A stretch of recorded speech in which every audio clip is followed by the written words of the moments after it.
Bonjour à tous, je suis April de la chaîne Dans les yeux d'April, j'ai 29 ans, je suis autiste. J'ai été diagnostiquée début 2020, donc ça fait environ 5 mois.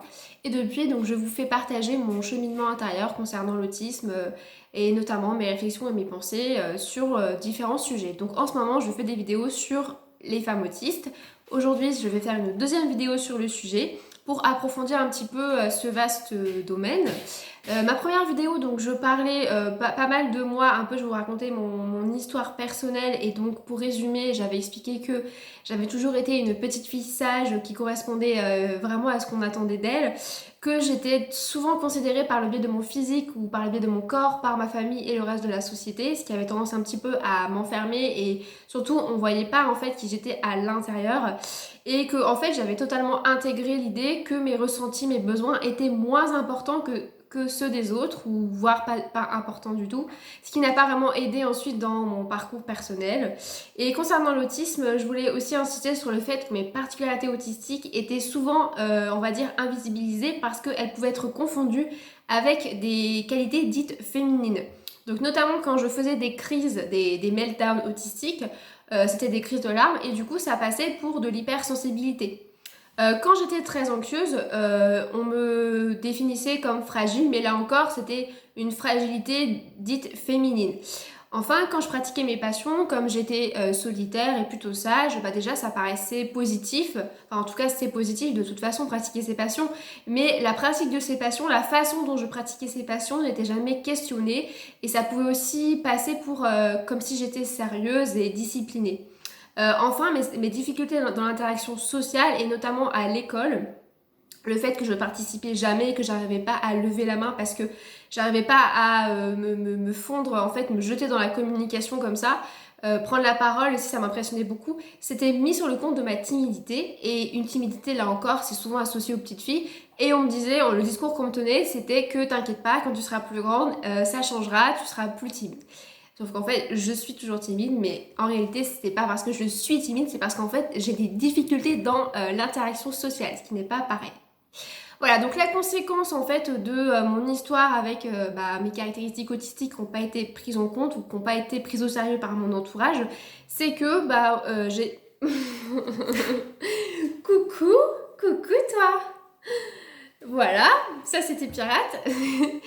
C'est que j'ai été diagnostiquée tardivement autiste. Et c'est le cas de beaucoup de femmes. Pourquoi? Eh bien parce qu'il y a une corrélation évidente, je pense, entre la façon dont on est éduqué par notre famille, mais aussi l'école, les autres adultes, voilà, l'ensemble de la société, où on apprend quand même à minimiser nos ressentis. On apprend quand même que on prend pas trop au sérieux nos émotions, qu'on prend pas trop au sérieux nos besoins. En plus, moi, j'ai été élevée dans les années 90. Et je pense qu'avant, c'était encore pire.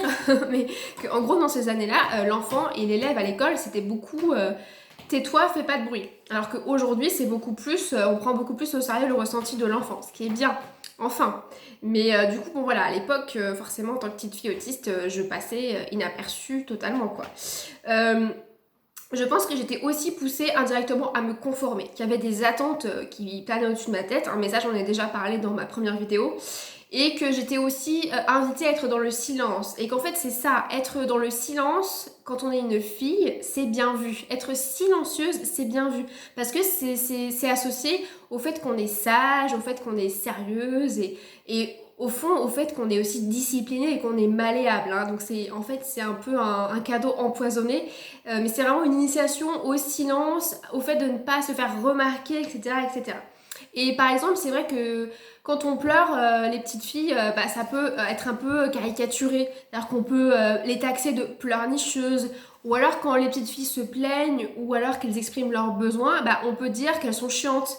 Voilà. Ou alors quand les petites filles se disputent entre elles, on peut du coup un peu dire que c'est du crépage de chignon. Ce qui est une expression que je trouve totalement caricaturale et qu'en fait, non, je veux dire, deux petites filles qui se chamaillent, c'est pas du crépage de chignon, c'est de la violence, de la violence psychologique, de la violence physique, parfois, je ne sais pas, voire du harcèlement, et qu'en fait, il faut le prendre en compte. Voilà. Alors ça peut être le cas pour les garçons, en général, les garçons ils se tapent dessus, ce qui n'est pas mieux. Donc chacun a sa façon d'exprimer voilà, la violence, mais je veux dire pour les petites filles c'est beaucoup plus, et pour les filles et pour les femmes plus tard, c'est beaucoup plus insidieux, c'est beaucoup plus, je dirais même pernicieux, violent en fait, parce que c'est intériorisé, même la violence en fait entre nous, entre femmes, elle est intériorisée, ce qui n'est pas mieux. Voilà, donc du coup, il y a une corrélation entre cette éducation-là et la façon dont s'expriment nos caractéristiques, et du coup l'invisibilisation qui découle le fait de nos caractéristiques autistiques, du fait qu'on passe totalement inaperçu, qu'on est diagnostiqué tardivement, voire pas diagnostiqué du tout, jamais détecté, et que toute notre vie, en fait, on la passe à se sentir différente sans comprendre pourquoi.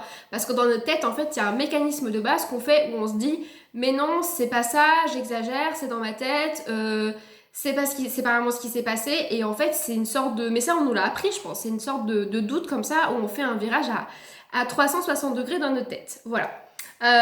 Ces caractéristiques, elles sont aussi invisibilisées chez les femmes parce que tout est internalisé, alors que c'est vrai que chez les hommes, même si, bon, il faut pas non plus faire de caricature, c'est plus externalisé, ça peut l'être. Alors par exemple, au niveau des comorbidités, on voit bien que les hommes, ils ont des TOC, plus de TOC, plus de TDAH, ils peuvent avoir des comportements oppositionnels, des troubles oppositionnels. Chez la femme autiste, par contre, ça va être de l'anxiété. Donc c'est intérieur, ça va être une dépression, et puis ça va être des troubles alimentaires, par exemple, de l'anorexie. Donc là encore, tout est intériorisé, et ça, l'éducation a peut-être est peut-être la cause de ces comportements internalisés et externalisés. Ensuite, je voulais parler de ce qu'on appelait auparavant le syndrome d'Asperger. Donc on parle plus maintenant de syndrome d'Asperger, mais c'est intéressant parce qu'on le surnommait la différence invisible. Et en fait, quand on parle de différence invisible, il ne faut pas l'entendre comme si on naissait avec cette différence invisible. Là encore, cette différence invisible, elle est construite, elle est intégrée, elle est intériorisée par les hommes et par les femmes, les deux. Hein. Et en fait, c'est ça, c'est que on est poussé par notre famille, par notre entourage, par l'école et le corps médical à ne pas exprimer nos difficultés, nos caractéristiques, parce qu'en fait, on sent instinctivement, ou alors on nous l'a fait sentir violemment quand on était petit et petite, que nous n'avions pas la place, la société n'avait pas la place de les accueillir, de les accepter et de nous aider à être nous-mêmes. Donc c'est toute la question de ce qui se voit et de ce qui ne se voit pas, et de cela c'est tout le problème de la stigmatisation liée au handicap invisible. Et de ces petites phrases que vous avez peut-être entendues où on vous dit que « Ah bon, t'es autiste, mais ça ne se voit pas pourtant ». Bah non, puisque pendant 30 ans j'ai tout intériorisé, c'est pour ça que ça se voit pas.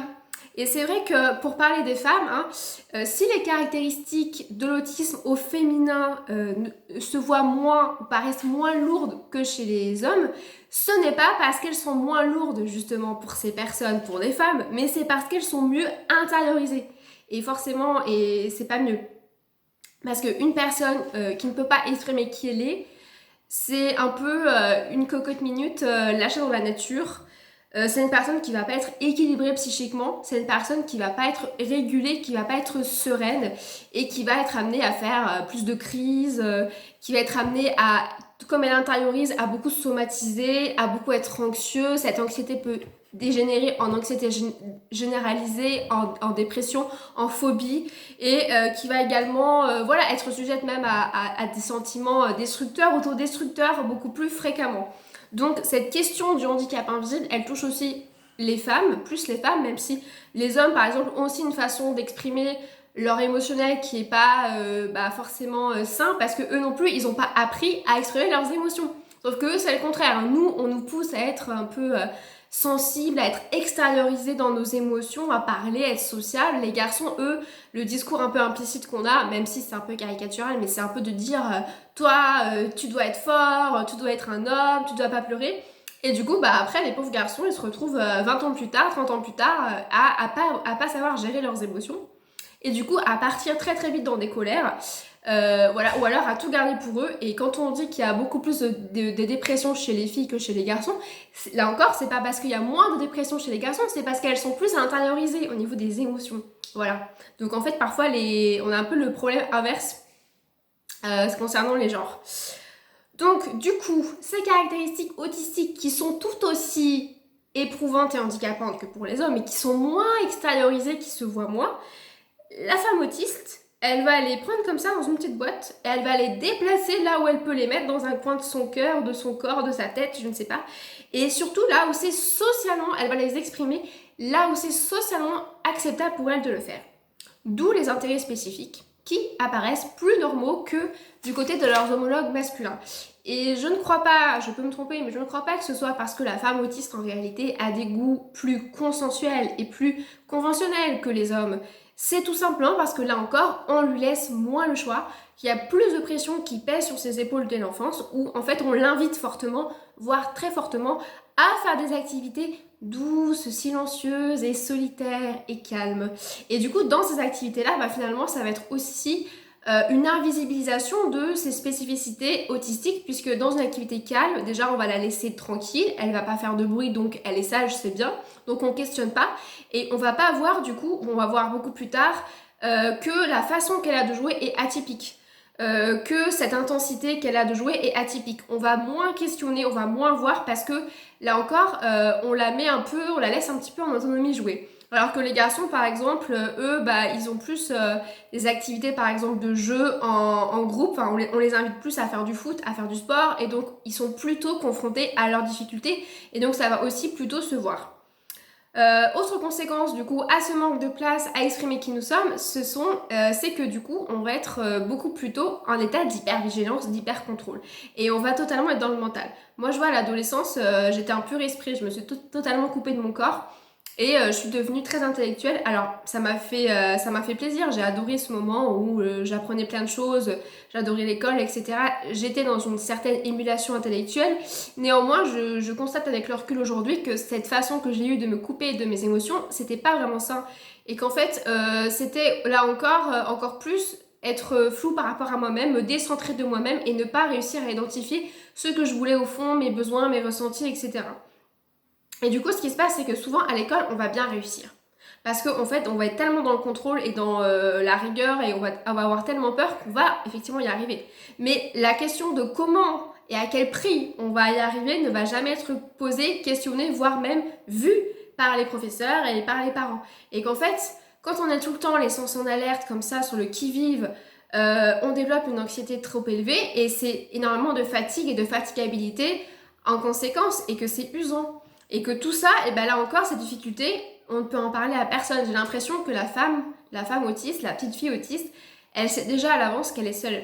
Elle est seule avec elle-même. Elle a un meilleur ami, là, un ami imaginaire, c'est bonjour, difficulté, et que cet ami imaginaire, ils savent tous les deux qu'il y a quelque chose qui ne va pas, et qu'en fait, il y a une sorte de censure autour de ces difficultés, qu'on peut pas en parler parce qu'en plus elles sont bizarres, elles sont pas comme celles des autres, ou en tout cas là où les autres y arrivent, elle y arrive pas, et que du coup il y a aussi une forme de pression, je pense, je peux me tromper, qui pèse sur les épaules des petites filles par rapport à l'école et au fait de bien travailler à l'école et de réussir. Et donc du coup il y a aussi cette notion, un petit peu cette épée de Damoclès au-dessus de nos têtes où en fait on est invité à être parfaite, et qui dit parfaite dit forcément pas de défaut, pas de difficulté. Et donc on va essayer de tout lisser. Là, je fais un portrait un petit peu caricatural, mais je pense qu'il y a beaucoup de filles qui ont du mal à accepter aussi là où elles échouent, qui ont du mal à accepter que, en fait, elles savent pas dessiner, elles vont faire autre chose et c'est pas grave. Parce qu'il y a aussi une sorte d'entretien du consensus entre les petites filles, où en fait toutes les petites filles vont faire du dessin, donc en fait toi t'es aussi invité à en faire pour pouvoir t'intégrer à ces petites filles, même si toi-même t'aimes pas le dessin. Et que voilà, et qu'il y a aussi des choses qui sont attendues par la société de toi en tant que petite fille, tu dois aimer, je sais pas moi, les poupées, enfin ce genre de choses, et que ces attendus là, si tu les respectes pas et si toi tu veux autre chose, si t'es pas dans une famille hyper bienveillante et qui est hyper ouverte, je pense qu'il va y avoir, même si c'est pas dit, dans le ressenti ou dans le non-verbal, il va y avoir une sorte de malaise et de violence que va ressentir l'enfant, la petite fille. Voilà, mais on peut aussi faire la même chose pour les garçons, il y a aussi des attendus chez les garçons, et que du coup ça peut aussi être violent et enfermant pour eux. Donc du coup, c'est vrai que c'est quand même très douloureux de toujours croire que ce qu'on fait c'est normal, même si au fond on sent qu'il y a un souci. De croire que, et de ne pas voir qu'en fait c'est coûteux et difficile, parce qu'on nous dit à chaque fois, on nous a toujours dit mais non, mais tu exagères, c'est dans ta tête, tu peux y arriver, tu le fais exprès, fais un effort, et on entend ça. Et du coup, il y a une sorte de bourrage de crâne qui se met en place où en fait, on n'est même plus capable à la fin de repérer la difficulté ou de repérer la souffrance, même de repérer l'émotion, je dirais même, parce que le cerveau, il est en mode automatique et il a compris très tôt que voilà, il y a une sorte de pacte qui n'a pas été respecté dès le départ dans la vie de la petite fille, et elle a vu que, bah non, quand je disais ça, quand je disais que j'ai mal, en fait, on me croyait pas, ou on me laissait toute seule, ou alors on m'aidait pas. Donc du coup, finalement, ça veut dire que je dois me débrouiller toute seule. C'est ça l'implicite qui est dit pour la petite fille, et du coup, elle va continuer comme ça à tout intérioriser des années et des années et des années. Et c'est ça la conséquence de toute une éducation quand on n'a pas pris en compte nos efforts. Jamais. Concernant la sociabilisation, donc on dit que les petites filles sociabilisent mieux que les petits garçons, donc les petites filles autistes. C'est parce qu'il y a aussi des attendus qui planent au-dessus d'elles, où c'est vrai que la petite fille, on s'attend à ce qu'elle soit plutôt extérieure dans ses ressentis, dans ses émotions, justement, à l'inverse du petit garçon, et qu'elle soit plus à aller vers les autres, quoi. Donc je pense que du coup, ça fait que nous, les femmes autistes, on a appris quand même quelques codes, on a réussi à grappiller quelques trucs avec le temps quand même, parce qu'on a été aussi plus confrontés à des situations sociales. Mais la conséquence de ça, c'est qu'en fait, on va aussi être du coup plus en contact de la violence dite dans les interactions sociales. Parce que imaginez une petite fille hypersensible, atypique, autiste, mais qui s'ignore avec un enfant neurotypique ou un adulte neurotypique. Bah moi j'ai un peu l'impression du loup qu'on fait entrer dans la bergerie. Alors c'est un peu caricatural aussi, mais c'est pour vous dire que en fait les enfants neurotypiques, ils sont aussi dans un apprentissage. Il n'y a pas non plus tout qui est inné chez eux. Et donc quand on est petit enfant neurotypique et enfant neurotypique, on apprend notamment un peu le bien et le mal. Et parfois on n'a pas vraiment conscience qu'on est cruel. Donc les petits enfants neurotypiques qui voient ou qui sentent une enfant un peu différente, je pense qu'il va tout de suite être amené, il y a un truc chez lui qui va faire qu'il va avoir envie de l'embêter. Donc je pense que la petite fille autiste qui va aller plus vers les autres, elle va aussi du coup recevoir 2 fois plus de coups de bâton, malheureusement pour elle. Et je dirais même ça aussi chez l'adulte neurotypique. Alors l'adulte il est moins excusable, mais c'est vrai que je constate que parfois dans les interactions sociales, il y a très vite un rapport un peu de asymétrie qui se met en place, où en fait quand l'autre sent qu'il peut un peu écraser l'autre, même si c'est dans le non-verbal, même si c'est dans le passif, il va y aller. Alors pas tous, hein, mais parce que tous les neurotypiques ne sont pas des monstres, ne sont pas des démons, hein, faut pas trop non plus voir les choses noir ou blanc, mais je trouve que il y a toujours ce danger du glissement entre je sens que cette personne-là, elle est pas trop claire avec elle-même, du coup je peux l'écraser, donc du coup j'y vais. Même si c'est inconscient, hein. Voilà, mais je sais pas, c'est hyper intéressant, il faudrait faire une vidéo là-dessus, je pense, entièrement, parce que c'est assez complexe et subtil. Mais du coup, je reviens à ma petite fille autiste, forcément que le fait d'aller comme ça vers les autres, elle va se prendre 2 fois plus de violence. Le petit garçon autiste, lui, en fait, il va se prendre aussi sa violence, il peut aussi se faire harceler, mais je crois que ça va être beaucoup plus visible, ça va être beaucoup plus explicite, parce que notamment dans le jeu, comme les petits garçons autistes, ils jouent beaucoup plus que les petites filles qui vont plus être dans le mode discussion ou de faire des jeux mais plus calmes, posés. Bah, les petits garçons autistes, c'est très dur quand on est autiste d'identifier les règles du jeu et à travers ces règles, les implicites des règles du jeu. Et notamment les attendus, les sous-entendus implicites de ces jeux. Donc du coup, le petit garçon autiste, quand il va faire du foot, par exemple, je pense qu'il va vraiment pas être bien, il va pas comprendre, et donc il va être tout de suite finalement rendu visible. Alors que la petite fille autiste, le problème c'est que elle passe inaperçue aussi dans les interactions sociales, parce que les activités qu'on propose aux petites filles ou que font les petites filles, c'est des activités solitaires qui se font individuellement, comme le dessin ou la danse ou je ne sais pas. Et que du coup, on va pas voir aussi que parfois il y a de la violence dans ces interactions-là, dans ces relations-là. Et il peut y avoir du harcèlement collectif, donc quand c'est plusieurs personnes qui s'en prennent à une personne et qui font des brimades, qui dénigrent, qui se moquent de manière répétée. Donc ça, c'est le harcèlement le plus visible. Mais on a aussi une autre forme de violence, une autre forme de harcèlement qui est plus insidieux, qui est plus souterrain et qui est même plus violent, plus destructeur quand il n'est pas détecté à temps, c'est dans une relation à deux, que ce soit une relation amicale ou une relation amoureuse. Et donc je dirais du coup que les femmes autistes, elles sont beaucoup plus sujettes à ces violences-là qui sont invisibles parce qu'en fait, quand on est deux, bah on est témoin, on est le seul témoin, donc personne ne voit de l'extérieur, surtout quand l'autre, après, vis-à-vis des autres personnes, de l'entourage, change son comportement et qu'il ne montre pas son vrai visage au grand jour.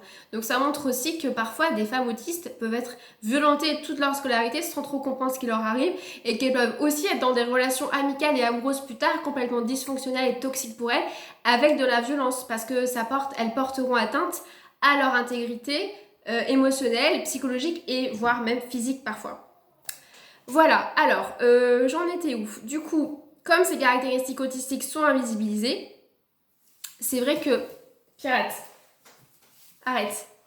Pardon, c'est vrai que du coup, je trouve qu'il y a deux apprentissages qu'on peut faire, et c'est valable pour les hommes ou les femmes autistes. C'est que c'est vraiment l'apprentissage de l'inhibition de la colère. Là, on a vraiment quelque chose dans notre société avec la colère qu'on ne gère pas, qu'on ne digère pas. C'est de se rendre compte que la colère, d'un point de vue sociétal, c'est vraiment hyper mal vu. C'est que c'est un sentiment qui paraît hyper négatif. Je trouve que dès que on parle de la colère, je trouve qu'on tombe dans les extrêmes de la colère, on tombe dans une réaction pulsionnelle, violente, primaire, et en fait, il n'y a pas que ça dans la colère. Et en fait, quelqu'un qui n'exprime jamais sa colère, quelqu'un pour qui la colère n'est pas un sentiment sain, ça n'est pas normal. Ne jamais exprimer sa colère, être toujours d'accord, être toujours lisse, ça n'est pas normal. Et malheureusement, je trouve que c'est quelque chose qu'on apprend beaucoup aux femmes autistes, c'est à ne pas exprimer leur colère. Ou en tout cas, ça va avec le fait on parle pas de ses ressentis, on parle pas de ce qu'on vit, on parle pas de ce dont on a besoin. On part du principe que nos besoins sont ceux du plus grand nombre. Et puis du coup, quand on vit quelque chose en fait de pas normal, de maltraitant, tout de suite, la première réaction qu'on va faire, c'est de mettre en doute. C'est-à-dire, mais tu es sûr de ce que tu as vécu? Mais est-ce que tu n'exagères pas un peu? Mais t'es sûr que ça s'est vraiment passé comme ça? Mais non. Et en fait, on va mettre en doute la personne et faites le test, c'est vraiment un truc qu'on fait tout le temps, c'est automatique. Dès qu'on commence à raconter qu'on a vécu une agression, un truc, la première réaction souvent c'est de mettre en doute.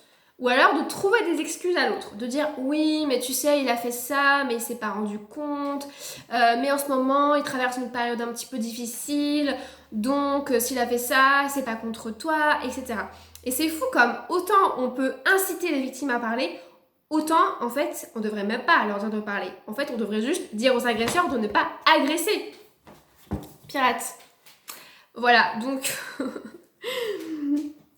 Tout ça pour dire que, en fait, moi, je vous inciterai vraiment à être en colère. Mais vraiment, parce que ça fait un bien fou. En fait, quand on est en colère, c'est l'émotion où on se respecte le plus. C'est-à-dire quand on est en colère et que cette colère, elle est bien négociée avec soi-même, elle est extériorisée, elle n'est pas retournée contre soi. Parce que le problème, c'est que comme notre colère est totalement oppressée, qu'on ne nous autorise pas à en avoir, bah du coup, elle est toujours là la colère, parce que ça disparaît pas. Un sentiment, je veux dire, on peut pas interdire un sentiment, puisque les sentiments sont humains, on les a, ils sont là, ils existent. Et du coup, quand on ne peut pas extérioriser cette colère, elle reste en nous et elle se retourne contre nous. Et là, il y a le deuxième temps qui est la culpabilité. Alors là, c'est l'apprentissage de la culpabilité, avec notamment ses doutes, avec ses remises en question. C'est tout le temps, on est là, on fait des petits moulins dans sa tête, mais est-ce que c'est vraiment ça que j'ai vécu? Mais non, mais j'exagère, mais non, mais ça doit pas être ça, etc., etc., etc. Et c'est fou de se dire que, en fait, une colère non exprimée, c'est une colère qui est contre soi et qui peut dégénérer en culpabilité. Tout ça parce que toute notre vie, on nous a appris à pas exprimer nos ressentis au bon moment, on nous a appris... à pas parler quand il fallait parler. Voilà. Et c'est pareil pour les garçons, hein, sauf que les garçons, la colère, elle va en fait partir très vite dans les extrêmes, parce que là encore, la colère des garçons n'aura pas été bien gérée non plus, aura pas été dans l'éducation aux garçons, on n'aura pas appris non plus à gérer leur colère, à se respecter, à poser leurs limites non plus.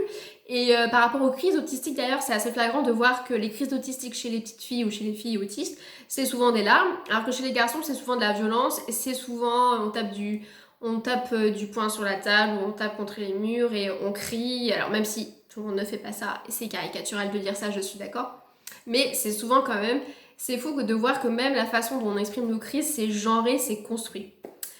Voilà. Alors, de quoi je voulais parler également, c'est un troisième point. Le point important, c'est le corps de la femme et le regard qu'on pose sur ce corps. Je trouve que la façon dont on nous regarde, nous les femmes, c'est très neurotypique. Et par neurotypique, je m'explique, c'est-à-dire qu'on porte toujours une intention.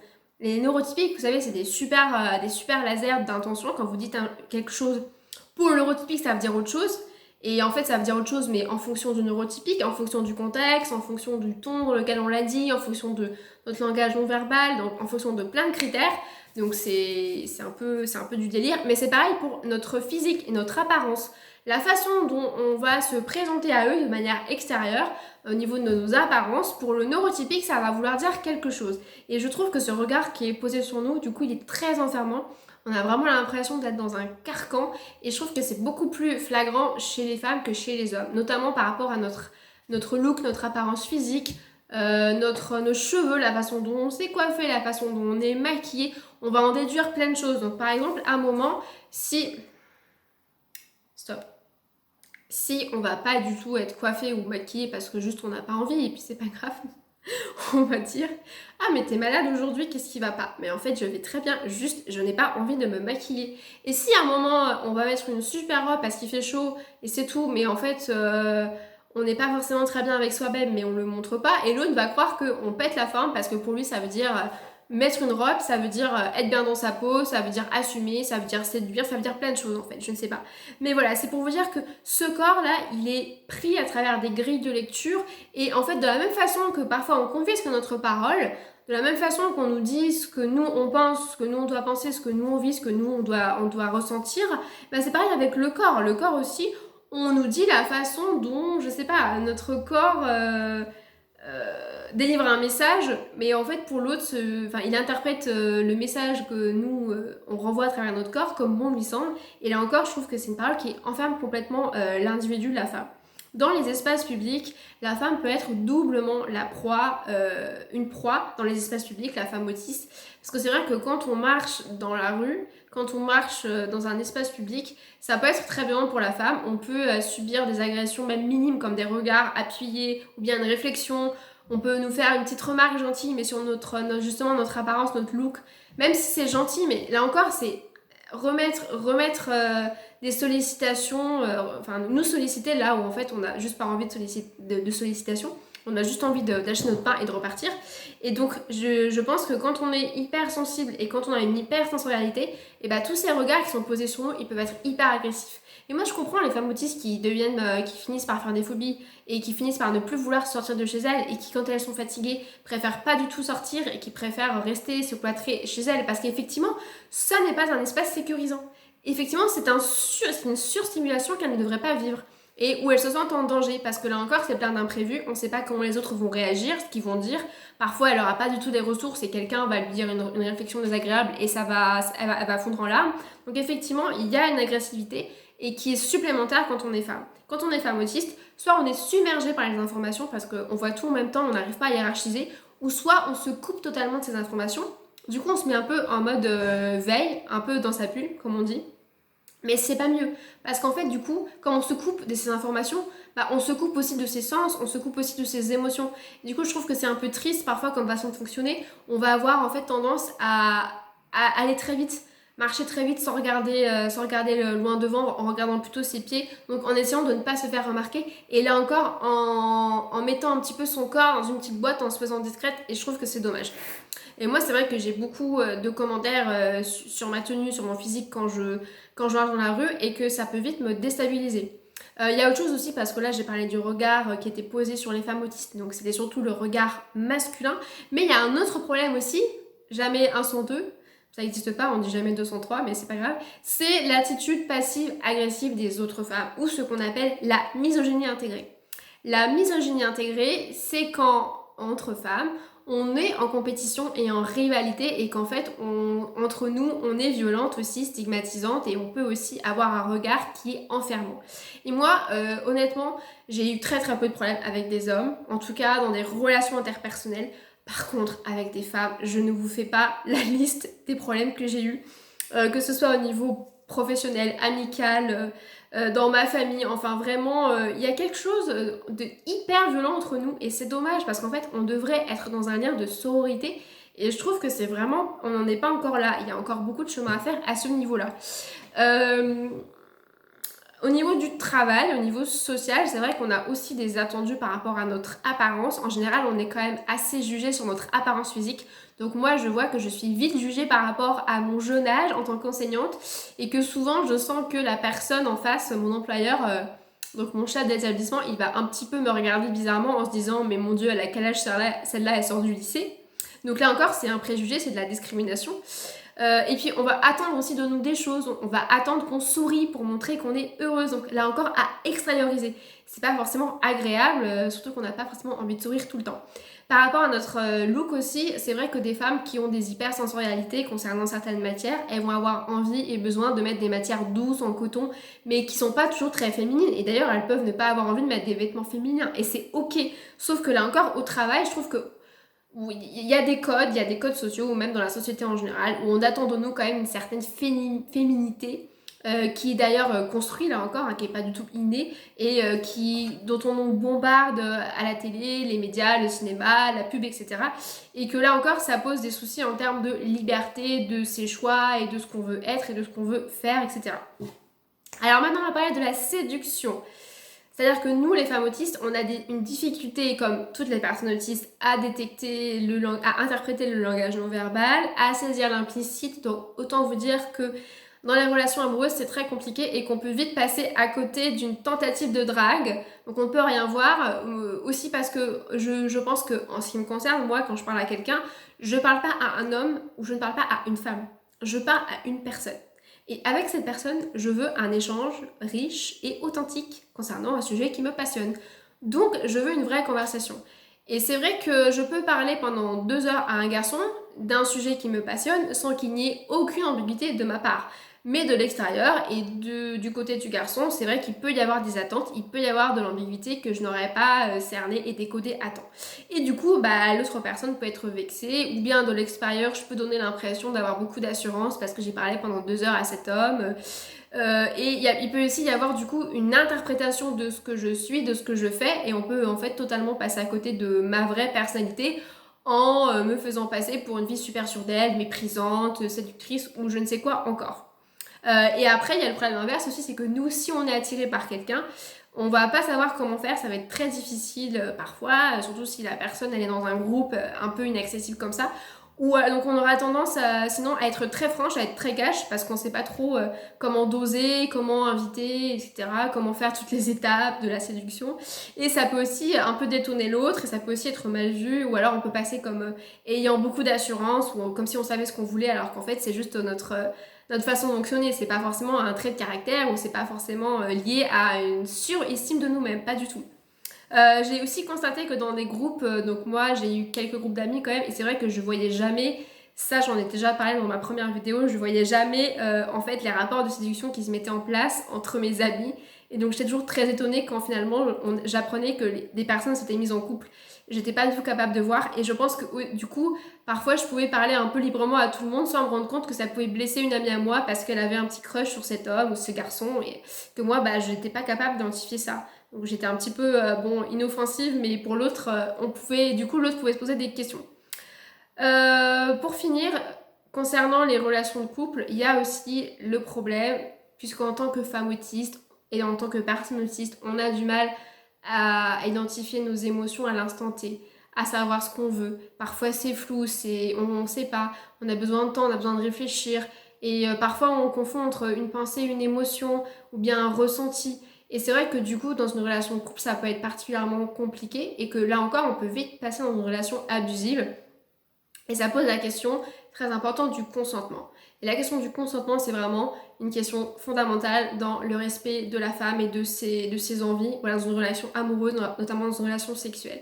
Et c'est vrai que parce que ces notions-là, elles sont floues, parce que aussi la société, je sais pas, on nous a pas vraiment appris ce que c'était que le consentement, et etc. On n'a pas vraiment eu d'éducation par rapport à ça, par rapport aussi aux relations amoureuses et sexuelles, et que du coup, une femme autiste, parfois, elle peut vite, en fait, se faire abuser sans s'en rendre compte. Elle peut vite passer, en fait, quelqu'un peut vite lui dire ce que elle veut, alors qu'en fait, c'est pas ça qu'elle veut. L'autre peut vite interpréter des choses qui sont fausses de sa part, et aussi elle peut vite, en fait, parce qu'on a été habitué à devancer les besoins des autres, à répondre aux besoins des autres, elle peut vite du coup accepter des choses qui en fait qu'elle ne voudra pas vraiment au fond, mais elle le sait pas encore, vous voyez, ces notions floues.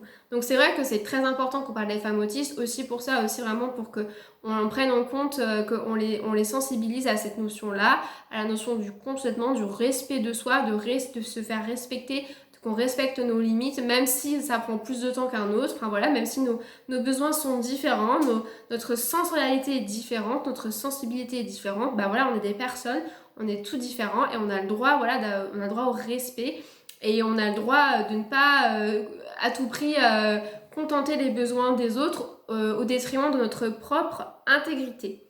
Voilà, pour finir, je voulais aussi parler des avantages d'être une femme autiste, parce que c'est vrai que, par exemple, alors là je parle d'un dernier inconvénient, mais c'est vrai que dans la relation de couple aussi, il y a une charge mentale qui peut être très forte chez la femme autiste, parce que déjà que la femme autiste est dans l'anticipation de tout ce qu'elle doit dire, de ce qu'elle doit faire à l'avance, comme toutes les personnes autistes d'ailleurs, mais si en plus dans le couple, il y a cette espèce de charge mentale sur tous les trucs qu'elle doit faire, la cuisine, le ménage, etc., parce qu'en fait c'est son éducation, c'est comme ça qu'elle a été élevée, bah du coup vous pouvez vite vous imaginer à quel point elle peut être fragilisée et sujette au burn-out. Voilà, donc ça c'était une dernière chose. Mais par contre, il y a quand même des avantages, je trouve, à être une femme autiste, notamment, moi du coup, j'ai pas vraiment d'attitude très codifiée au niveau... c'est-à-dire que je parle autant aux femmes qu'aux hommes, et j'ai pas du tout de limite dans mes conversations, dans mes attitudes, je vais être pareil, je vais me comporter pareil. Alors qu'une femme peut-être neurotypique, qui va être avec un homme, elle va peut-être se censurer et se dire ah bah faut pas que je lui parle parce que voilà, ça peut être interprété comme de la séduction, ou alors il va peut-être croire que je veux le draguer, enfin, elle va peut-être se poser plus de questions, alors que pour moi, voilà, je suis un petit peu peut-être naïve, mais je me pose pas toutes ces questions. Moi, si j'ai envie de parler à cette personne, je lui parle, parce que pour moi, c'est une personne avant tout, et c'est pas un homme ou une femme, il n'y a pas de genre derrière. Et que du coup, ça donne une grande liberté, je trouve, et une grande richesse dans les échanges. Et moi, j'ai un peu l'impression aussi d'être une sorte de troisième sexe, c'est-à-dire de parfois aussi je navigue entre les deux et en fait j'ai pas vraiment envie qu'on me voit comme une femme non plus, j'ai plutôt envie qu'on me voit comme une personne qui a des choses à dire et je pense que ça m'a beaucoup protégée, ça m'a beaucoup aidée notamment dans mes voyages. Je pense que comme cette notion de féminité elle est un peu floue aussi chez moi et de genre, bah du coup on dit parfois les femmes, des femmes qui voyagent seules c'est dangereux parce qu'elles peuvent se faire embêter tout ça. Et moi, jamais, jamais, jamais, je me suis fait embêter, en tout cas parce que j'étais une femme, ça n'a vraiment jamais. Et j'ai eu vraiment une grande liberté dans mes échanges, dans mes voyages à travers le monde, entre les hommes et les femmes. Voilà, parce que c'est hyper agréable d'échanger avec les deux, on en apprend beaucoup. Et d'ailleurs, avec les hommes, c'est vraiment très reposant parce qu'il y a beaucoup moins d'ambiguïté, il y a beaucoup moins d'implicite, de sous-entendu, donc c'est hyper reposant. Alors que pour les femmes, c'est vrai, les femmes neurotypiques, souvent, on sait pas trop ce qu'elle veut dire, elle dit un truc et en fait ça veut dire une autre chose, donc c'est un petit peu plus dangereux, c'est un petit peu plus un terrain glissant. Voilà pour cette deuxième et dernière vidéo sur les femmes autistes, j'ai un peu dit tout ce que je voulais dire, cette vidéo a été très longue, excusez-moi pour l'intrusion de mon chat. C'était pas prévu. Je voulais aussi vous dire, si vous avez eu le courage d'aller au bout de cette vidéo, bravo, parce qu'elle est très longue. Deuxième chose, si vous avez des envies de vidéos particulières, vous pouvez me les mettre dans les commentaires et j'essaierai de les traiter. J'ai eu un exemple, on m'a parlé des meltdowns et des shutdowns autistiques, mais pour le moment, je suis pas assez mûre et calée sur le sujet, donc en fait, j'attends de voir comment s'expriment ces shutdowns chez moi. J'espère que ça va pas arriver, mais bon voilà, j'ai pas encore trop de recul là-dessus. Mais c'est vrai que par exemple j'avais pensé à faire une vidéo sur la compréhension des implicites et la compréhension des intentions d'autrui. Donc si ça vous plaît, dites-le moi, ou si vous avez envie d'autre chose, dites-le moi. Voilà, merci de m'avoir écouté et à très bientôt sur cette chaîne. Ciao, bye bye.